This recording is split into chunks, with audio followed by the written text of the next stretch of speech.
Hey guys, this is Andy McCann. I'm here to help you lay a firm foundation in fitness, food, and finance. And today I am going to talk to you about carnivore diet and being in ketosis all the time, or basically not having any carbohydrates or sugars in your body. I just did some blood work. It's been about a year and maybe 2 months since Evan and I have been on this journey. Basically, he's fighting Crohn's. He said, let's do the lion diet. I said, dude, I'm in. I'll go with you. And so I eat like him. Actually, I eat more restrictive than him now. He's pretty much healed up his stomach doing the lion diet. Anyway, I've been doing carnivore, pretty strict, for about maybe 14 months, so a year and a bit. And I just did another round of blood work. Interestingly, the person I did blood work with did not know what the advanced lipid study is. If you guys are going to do this, you need to find somebody who understands what the advanced lipid study is or test. So instead of just a cholesterol panel, you get the advanced panel. And so what it does is it looks at your LDL and says, hey, is it really bad or is it good? So having more LDL isn't actually bad. It's a false positive. What you need to do is look to see if it's large and buoyant, which is good. It's healthy and it's doing the things it's supposed to do, repair and all that. And an energy transport, it transports fat to your cells so you can burn it. Or if they're dense and sinky or heavy or whatever, those are going to clot. Those are dead cholesterols, and your body wants to get rid of those. So I'm still here, and so everything is going good. So the spoiler is everything looks great. But what I'm going to talk to you about is, why does it seem my numbers say I'm pre-diabetic when I don't even eat sugar or bread or anything that would have carbs or sugars in it? I don't drink. I don't do any of that stuff. I'm going to show you what I eat. So we're going to go through that. There's a lot of videos out there. And so I would recommend go find a doctor like Dr. Ken Berry, who actually talks about this exact same thing in his life. Now, I don't know specifically how, is he always on carnivore or is he slacked up? I don't know. So this is for those of you who are like, hey, I am trying to heal something. I want to try it out. Should I do this? Man, I don't know if you really should do it. I'm only doing it because Evan needed to, and it's much more lonely to do it by yourself than it is to have somebody go with you. So any parent would do, well, most parents would do anything for their kids. And I said, dude, let's do this together. So that's how I got here. And I just happen to like it. So I'm curious, is this a lifestyle thing that I can choose? The answer is maybe.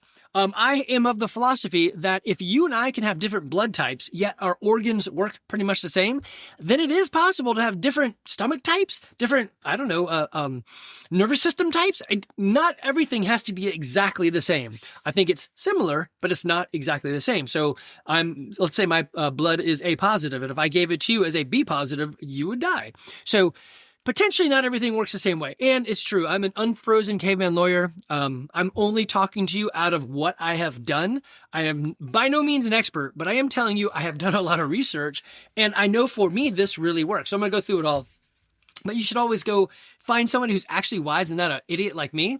You should use what I say as a springboard to go investigate all of your own. But you should say, Andy, you must be lying. Yeah, I mean, I don't think I am. But you should assume that, and you should go look it up. Just like anybody else. Never take 100% of what people say from the internet. Most of the time, they're speaking out their butt. And the other times, like me, we're just speaking from what we have done internally. I've seen it with my own eyes. The proof in my son that the lion diet and carnivore diet did what it was supposed to, or at least claimed to. I have in my own life been eating this way and working out this way. I do CrossFit. I do it 5 times a week. It's pretty intense. And I move really well. I score pretty good on the workouts. I don't really care so much about that, but I can go out and do stuff. So I'm very active, yet I'm eating just proteins and fats. So first, let me show you basically what I eat in a day. So this is my net diary that I'm looking at. So this is a video on YouTube at Andy McCann 42, or a podcast of fitness, food, and finance. And you can find it on any podcast server. So you can look at it either way.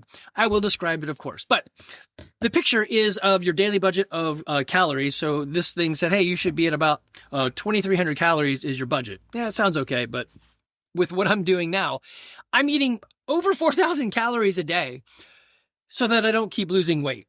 Could I eat less now? Maybe, but this is what I found seems to work. So breakfast, lunch, and dinner, I eat 3 meals a day. I don't snack. I don't have any leftovers. Can it be expensive?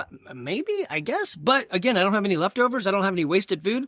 I look at our refrigerator. I only use the 2 bottom drawers that are for, I guess, vegetables or whatever. So I put my stuff in there, and that's all I ever use is the 2 bottom drawers.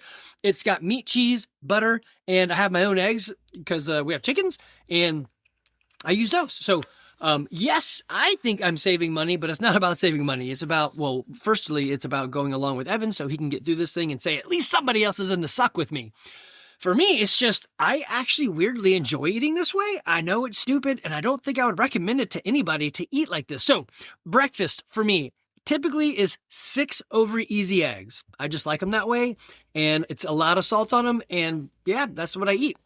Lunch is some type of, usually it's 2 New York strips, about like 1.5 ounces, 1.5 pounds of uncooked steak in the package, and then pull it out, cook them. I just put them in the air fryer and eat them. It's a pretty easy process. Lots of salt again.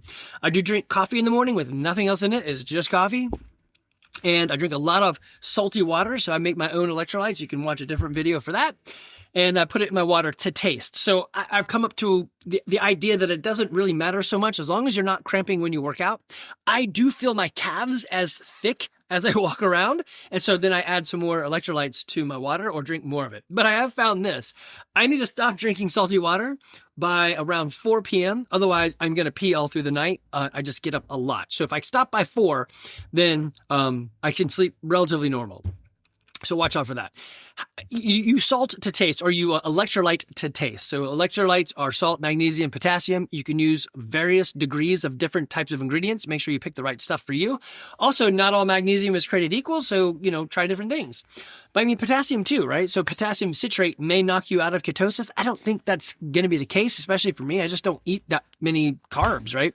Anyway, so that's what I'm doing. And then dinner is usually some sort of ground material like ground beef, lamb, bison, or whatever. It's just in a pack, cut it open, throw the whole dang thing on a pan. I use a cast iron pan to cook everything, and I never take the grease out. I just keep cooking on the same stuff. Every once in a while, I'll do scrambled eggs, and that sort of pulls it all together and rebinds it up, and that looks like an empty pan to get again. I do put butter in the pan to kind of, do its thing. Anyway, so I'll smother out an entire package or like a pound of ground beef, and then I'll use basically it's like 3 spools worth of goat cheese. So if you go to Publix or a grocery store, whatever, usually you can buy a longer goat cheese. It's maybe like 8 inches or something.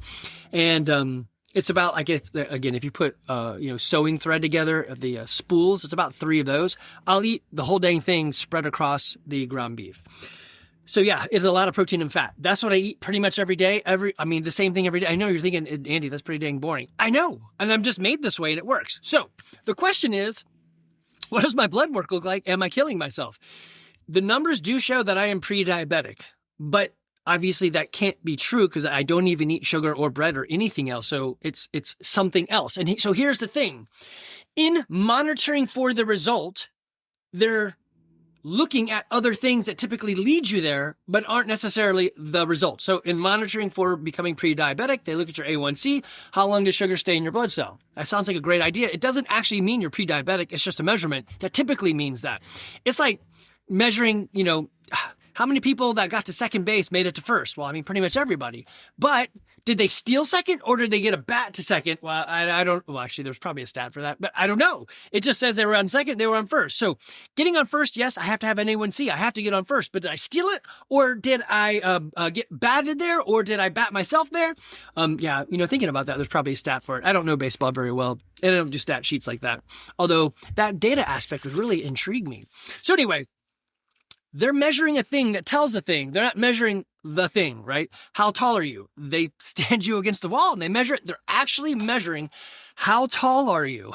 When you do blood work and all that, they're measuring things that indicate something else for the most part, not all the time. Like if you measure your blood pressure, you're measuring the pressure that your blood, the vessels and stuff are when you lub-dub.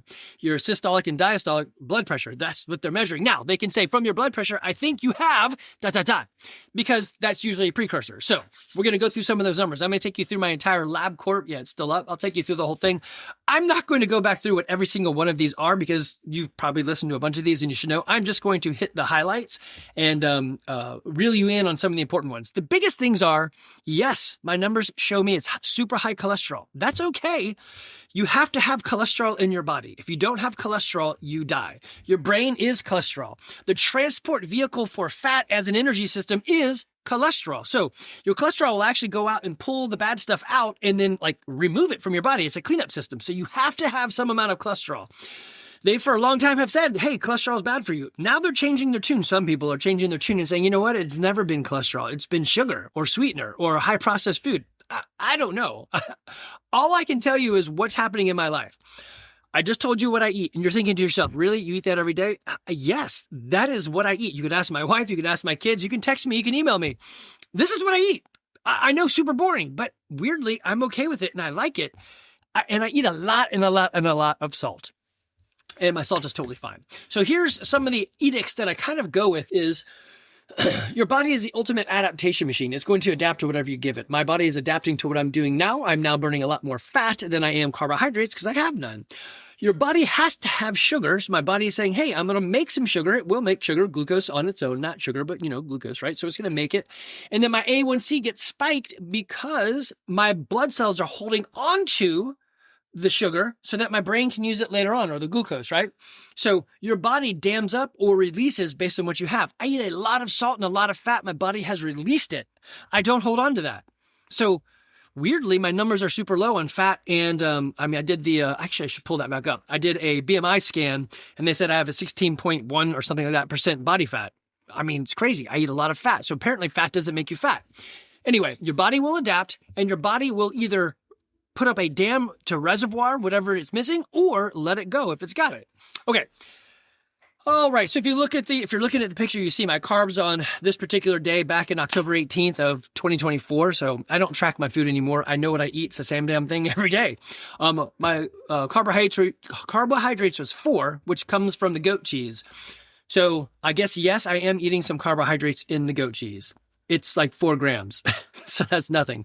The protein that I took in was 400 grams and the fat that I took in was 300 grams. Fat as a calorie counts way more. So while my fat grams make up less of what I eat, it makes up the majority of the calories of what I eat. Okay.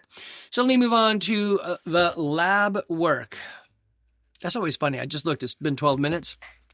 And I'm just doing my preamble. I'm just getting in there. Okay, so it's going to be easier to view. So I'm just going to skip through this. If you're not looking at it, sorry. Basically, they give scales. It's a red on each side is bad. There's a yellow and the green's usually in the middle.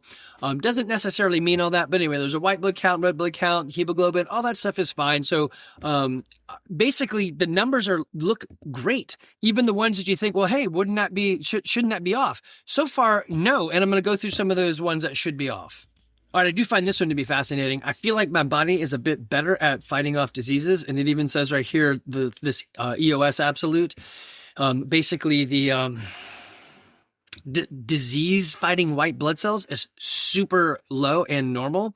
I just normally don't ever really get sick. Not as much as like, what was that movie with Glass Man? And it was Bruce Willis was a guy who never got sick. I do get sick, but I usually bounce out of things pretty fast, especially now. It's crazy.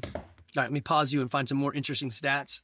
Okay, so right here is the glucose one. It says I'm at 106 when their scale tips out at 99. So my glucose is super high. Why? Again, it's because my body is making it. So I'm going to go over that. So yes, I expect that number to be high. I will be interested to see if the PA I go back to understands what's going on. What I find is most medical professionals don't know this stuff. I don't know why. I'm just an unfrozen caveman lawyer, and I've done a little bit of research, and I can find it. Either the doctors that do this, like Ken Berry, are lying to us all, and the people who've been doing this for 15 years are lying to us and faking it, or maybe it's true. Now it's for you to go figure out. Let's see here. All right, so there's this other one. It's a ratio of, I always butcher this. It's creatinine. It's the bun divided by that. It's a ratio, so this divided by that is always going to be high for me because of what I'm doing. So I expect that, and that's what I got. Now, here's the weird one. My sodium, I eat and drink tons of salt, and my sodium is 143, and they say normal. So it's on the higher side of normal, but it's still in the normal range, which is baffling to me. Again, I think it's the dam phenomenon. My body's getting enough sodium, so it just lets it all go. What's the real answer? I have no idea. You guys know that I make my own electrolytes. It's not that difficult. I have videos on that. But this is an interesting one, right? Salt, potassium, and chloride. So I get potassium chloride is what I use. So it's interesting to see these numbers together. Everything's perfect, right? Even though I'm taking a lot of it. And it's good to see that they're in the green markers. Sometimes I say, hey, are your markers even correct? Because I'm looking at like what you might consider normal. And for instance, they've moved the pre-diabetic numbers up so that, yeah, you're normal if you're pre-diabetic. You're like, what the hell? That doesn't make any sense. They just keep changing the numbers. So I would be curious against people like myself. Like, is there numbers I can get that are from people that do CrossFit and eat carnivore? I want to see those numbers. Here's another fascinating one. I don't drink any milk. I don't do anything extra for any amount of calcium at all, yet my calcium is in the green. So your body will do the thing it needs to do to help it make work if you're not poisoning it. So doing all the other crazy stuff that we eat, that's poison. I wouldn't do it. That's just me. If you like it and that's for you, then great. But man, it just depends on the problem you're solving. All right. So then we get to the lipid panel or cholesterol. Yeah, it's like, hey, 314 is your total cholesterol, which is super damn ass high. It's above the scale they want to give me. Is that bad? No. Because of what I'm doing, right? So look at my triglycerides are way down. That's one thing they're going to look at. If that's way high, that should be some problematic. HDL cholesterol is pretty high. It's goodly high. So they have, instead of just green here, they actually have in the blue zone. So you're doing better than what they would consider better. I don't know. But their measurement goes to greater than 61 and mine's at 93. I don't know. What is that? I literally don't really know what that means, except it's on their chart that it's good, right? And cholesterol is supposed to be bad, yet it's good, right? Then they look at your other cholesterol markers. What I did not get was the advanced lipid study because I didn't know how to order that from the place I went. Now, I don't need to redo that one. I already did it. And they said, yeah, all your particles, more than we could even measure, was way off the scale, were large and buoyant. So it was all good. But if you look at this and say, hey, your LDL is 213. What? That's way past their very high scale. Am I in trouble? I mean, according to the normal things, I'd say yes. But because you do the advanced lipid study, you can look at it and see, it's not. Then they give you a ratio, LDL versus HDL, and they say, hey, actually, your ratio puts you in a proper proportion. So it is just weird when you look at their numbers.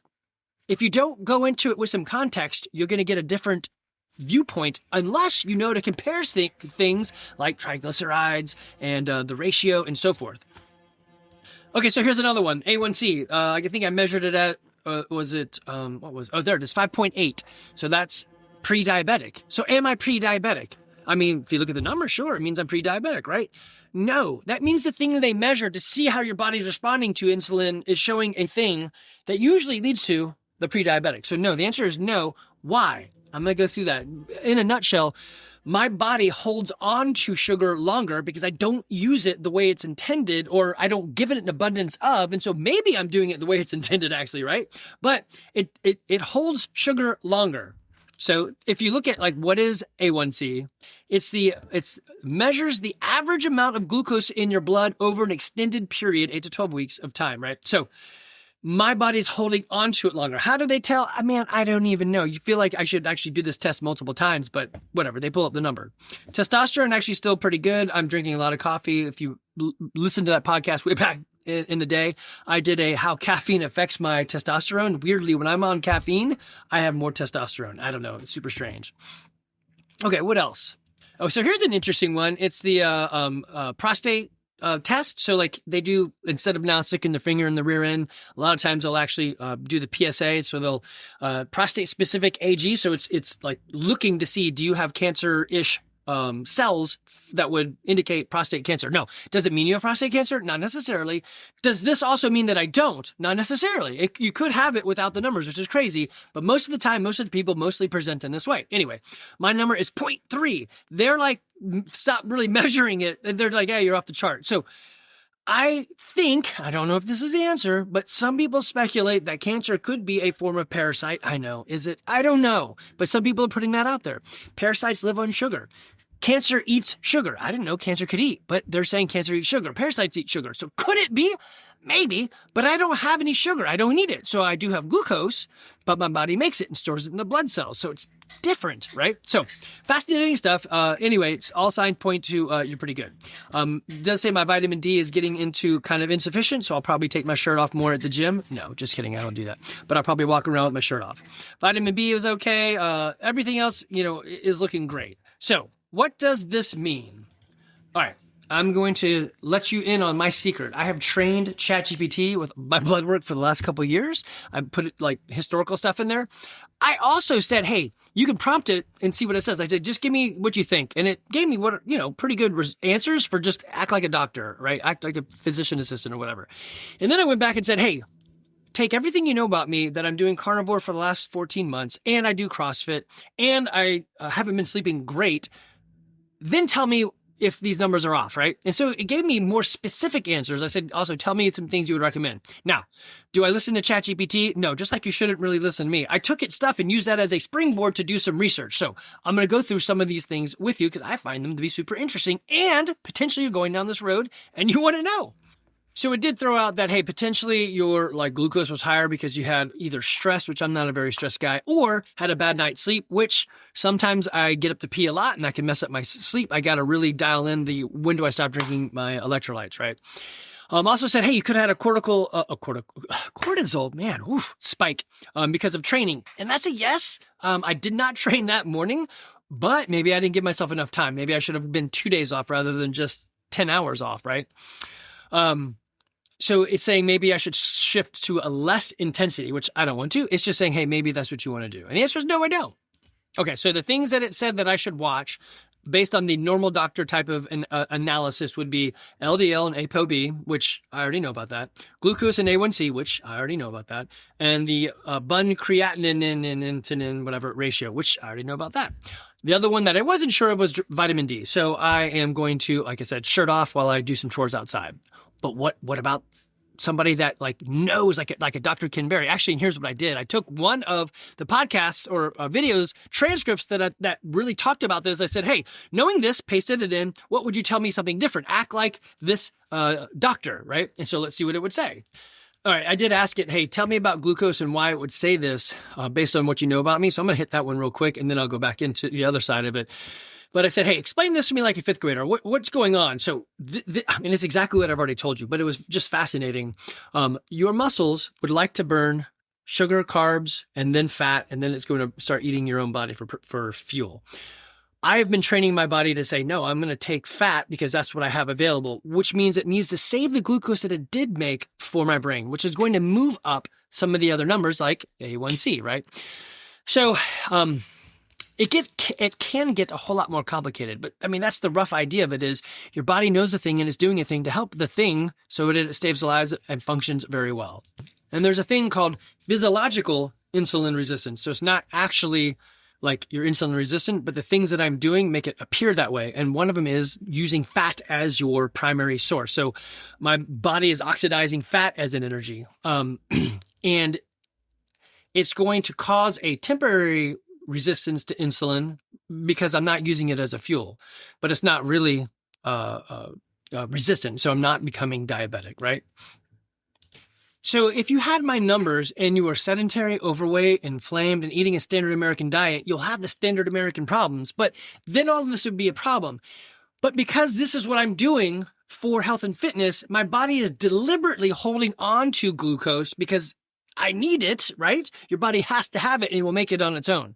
So now instead of saying my body is resistant to it, you're looking at the factory of glucose, not the incoming of glucose. So the numbers don't make as much sense when you're doing a lifestyle like this. Okay, so what it really shows is my body is still healing, which I find fascinating. One, I have seen it in Evan, so I know it is true. For my own life, I can see it, or in his life. In my own life, I didn't know I was this messed up. But it's saying after 14 months of carnivore, my body is potentially just in the middle ground of healing itself. What am I healing from? I don't really know, but I will tell you this. Over the last year and a half-ish, I have become very much more open to the fact that other people could be right. So either I'm getting older and wiser and realizing I'm not that wise, or this has actually helped me detoxify something that was causing me to think always be efficient despite relationship, which, isn't, it's a good way to do things, but it's not the best way because you're missing relationships. So I just went and volunteered for Lisa Randall's Fool's Gold mountain biking race. There's a 50-mile and a 30-mile mountain bike race. Anyway, so I was going to swap out being the sweep guy for the race with another fellow, give him a little bit of a break. And he said, hey, instead of like swapping out, why don't we just do it together? And I'm thinking that's not the most efficient way we could work. But I went with, you know what? Maybe we can build a relationship. Let's do this together. Turns out he was actually right that we were probably faster because the biking part wasn't tough, but stopping to get everything all the time was irritating. So we probably sped each other up because we could leapfrog each other and pull things out. Anyway, my point is, maybe my thinking is more clear and my heart is more clear and my emotions are more clear because I'm not putting all this crap into my body. Maybe. I don't really know. But I do find myself thinking new thoughts of, hey, I should take a deep breath and listen rather than try to solve the problem on my own. Anyway, so what the idea from one of the podcasts I listened to, I love these words here. So it's a physiological glucose elevation versus a pathological glucose elevation. And you got to understand the difference from that, right?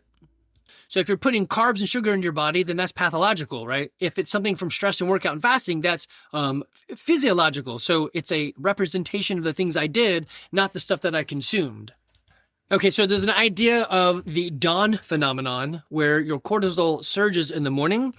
And it could be, hey, you're waking up and you need to go fight or flight, get the saber-toothed tiger or whatever. I don't really know, but there's a thing called the dawn phenomenon. You still get up. In the morning, if you do your tests, it could be that your cortisol is just spiked because it's the dawn. I did recommend that I don't do CrossFit fasted. I typically don't. Every once in a while, my wake-up routine gets so skewed and I got to get to class, so I do. And it says, hey, that's going to pop your epinephrine and your cortisol. It's going to cause them to spike, so that could be a problem. So I typically eat before coming working out. It's just sometimes tough to put down 6 eggs and not show everybody at the gym what I ate because I got sick and threw up. And then there's the other side of it that my body is actually creating its own glucose so that I can have repair and brain function. So it's different. It's a factory measurement, not a consumption measurement. Now, it's funny, and one of the suggestions it gave me is avoid CrossFitting fasted before you go give your labs, which I did do that exact thing. And it was Dr. Skardassis. He's like, dude, these things are horrible.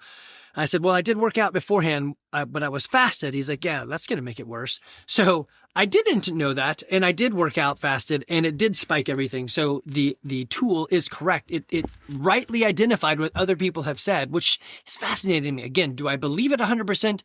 No, but I'm going to use it to back things up or go check them out, which in this case, I already knew that one. Probably the biggest thing that it's telling me is my sleep is off. And I know that my sleep is off, and I'm trying to, like I said, dial in the magnesium, what is it? The electrolytes. I'm trying to dial in my electrolytes. Thank you all for saying the word out loud. I couldn't get it out of my mouth.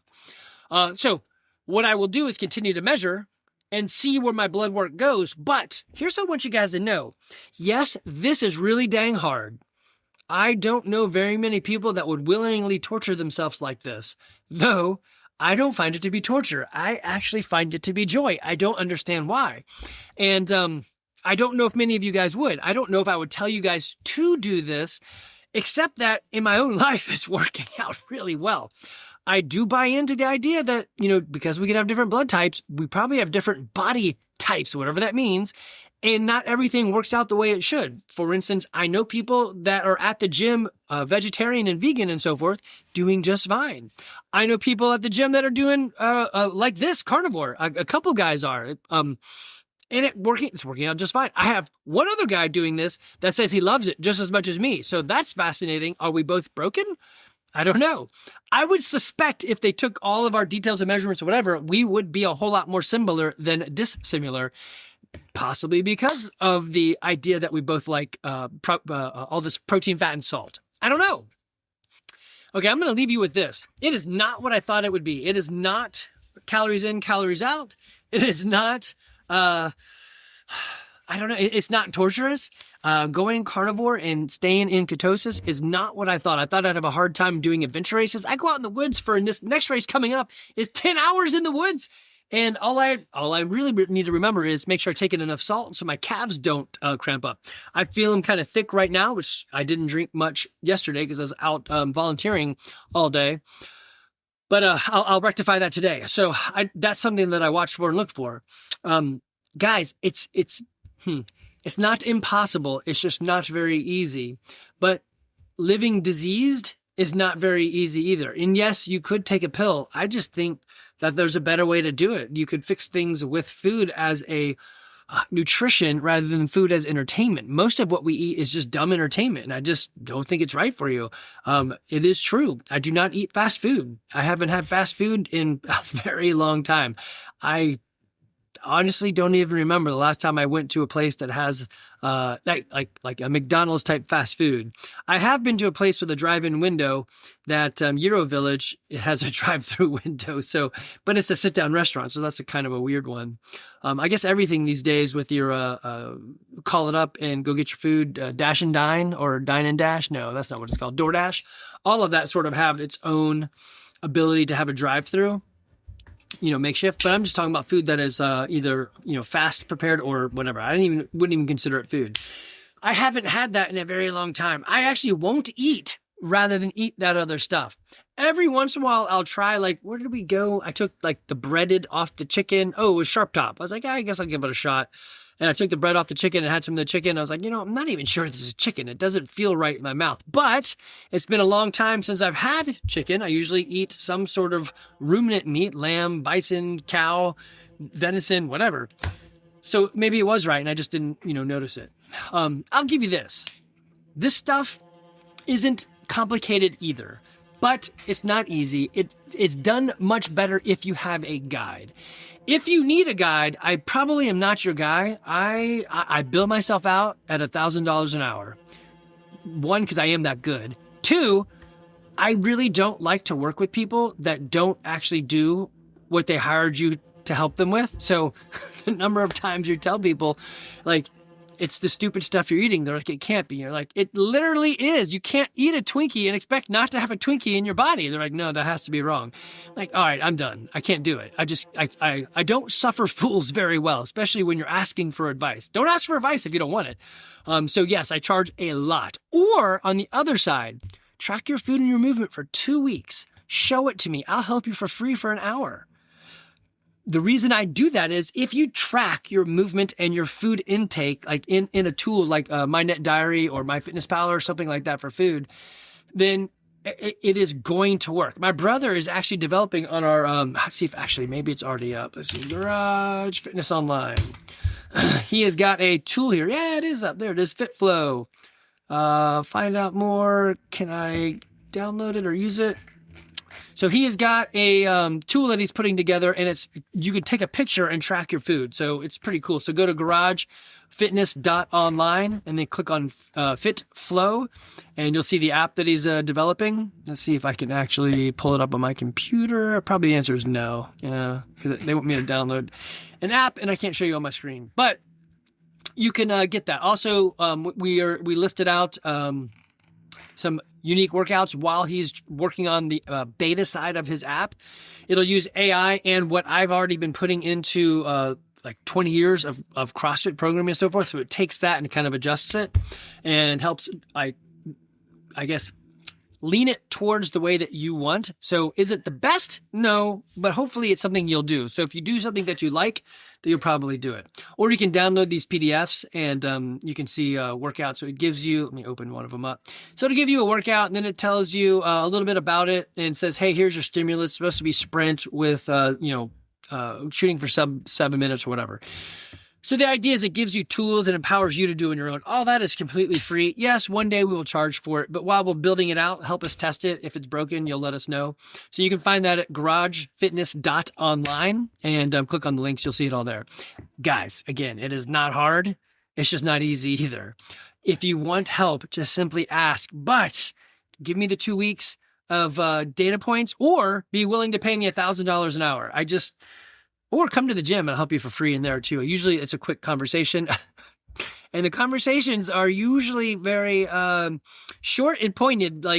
Somebody said, hey, I'm doing carnivore. I'm like, great, what'd you have last night? And they're like, broccoli and sweet potato and a steak. I'm like, well, that's not carnivore. So you're doing something different. That'd be more like Whole30. So let's talk about your actual goals. So sometimes it's just a little bit of an education of where you're at and what you're doing. it is the world that I live in. So of course I understand this a bit more than I think you should. You guys should understand, I don't know, data science or whatever it is you're doing way more than I ever would, because that's not something I do. We are in Woodstock. So if you're local, Woodstock, Georgia, come to us. If you're not local, it's a garagefitness.online. You can find us there. If you need me, if you go to our website, crossfitgarage.com, you will see my email and my cell phone all over that. You can hit me there. I do a special segment for the Survival Podcast. We do a little fitness and nutrition every other Thursday-ish. So you can listen there as well. Or, of course, listen to this podcast right here. All right, guys, look. Biggest thing is you're not alone, and your body may be different than everybody else's body. Try stuff. Give it some time. See if it works for you. Take regular blood work. Have somebody that understands how to describe it to you, or do like me and dump it into ChatGPT. It knows me pretty dang well. If it's a bot that's trying to steal my life, it probably can, because, I gave it everything. All right, guys. Y'all take care.